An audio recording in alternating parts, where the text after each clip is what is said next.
On est de retour dans Start, on va parler de jogging, de cyclodent. On revient à vous tout à l'heure. On passe d'abord tout de suite à une petite page de jogging. Oui, un énorme succès ce matin pour le jogging de l'Athénée Royal de Jambes. Une épreuve qui en était seulement à sa 2e édition. Comme à la printanière la semaine dernière, le soleil était de la partie et a attiré plus de 700 joggeurs sur les sentiers de Jambes, d'Ave et Herpan. Et parmi les coureurs, vous les reconnaîtrez facilement dans leur portage grâce à leur t-shirt jaune. Une douzaine d'étudiants de l'Athénée inscrits en option athlétisme. Ce jogging était pour eux une ultime préparation avant les championnats du monde de cross-country interscolaire qui auront lieu fin mars en Israël. Benoît Dumont et François Das les ont rencontrés. Du monde, beaucoup de monde ce matin à l'Athénée Royal de Jambes. Une semaine après une incroyablement populaire printanière, Jambes est à nouveau le rendez-vous des fans de course à pied. L'épreuve organisée par l'Athénée est la 2e du challenge Ville de Namur. Elle est aussi la première d'un autre challenge très couru, celui des vals et châteaux. Et à Jambes, on n'a peut-être pas de châteaux, mais des vallons et des dénivellations à foison. 11h-5, les inscriptions sont toujours en cours, mais inutile de se ruer sur la ligne.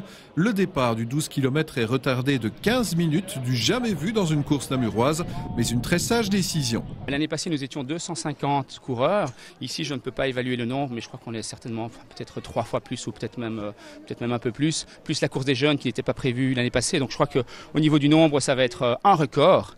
Alors maintenant, évidemment, les problèmes sont tout simples. Des gens sont garés sur le parking. Les signaleurs n'ont pas su partir. Il y avait tellement de monde. Donc, mais tout est en train de se régler. Donc je pense qu'il fait bon. Ça se fait dans la bonne humeur. Les enfants ont fait leur performance et ont bien couru. Donc je pense que ça va être vraiment la fête du jogging. Le soleil est de la partie, c'est vrai, mais 2014 est aussi un véritable boom pour les épreuves sur route. En fait, je suis allé faire de la publicité évidemment un peu partout. Et cette année, je suis allé aussi faire de la publicité dans les communes qui ont un programme Start to Run. Et une commune m'a dit qu'ils n'avaient jamais vu ça. Ils avaient 160 inscrits cette année. Donc je pense que on est un petit peu victime de notre succès.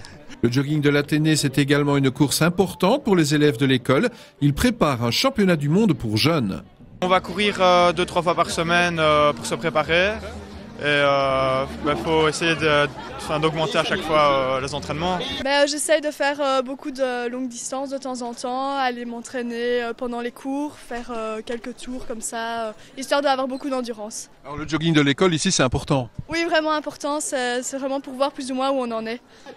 Mais il est temps de partir sur la distance reine, le 12 km. C'est un peloton très impressionnant qui s'élance en direction du Mazuage. Ça monte sans arrêt sur plus de 2 km, de quoi déjà couper les jambes des plus audacieux.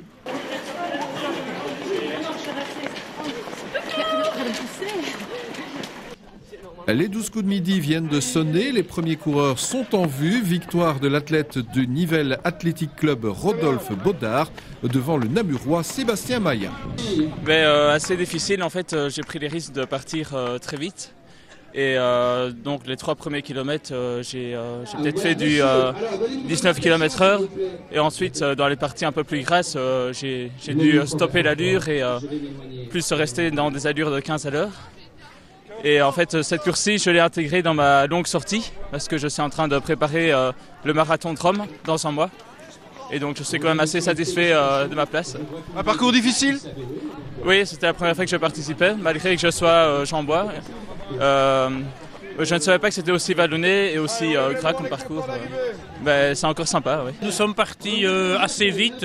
Je pense que Sébastien Maillat avait pris une 50aine de mètres d'avance. Je suis revenu sur lui au sommet de la côte, vers le 2 km, 2 km et demi, 3 km. Et puis il y avait un passage plus technique dans les bois. Là, j'ai pris quelques mètres et j'ai gardé la tête. Après l'effort, le réconfort, le passage au ravitaillement est toujours très apprécié. Après avoir rendu son dossard, on se rue sur la soupe, les biscuits ou le quartier d'orange et on refait sa course avec les copains et les copines, histoire aussi de se refixer rendez-vous dans les semaines à venir pour les prochaines courses du Challenge Ville de Namur.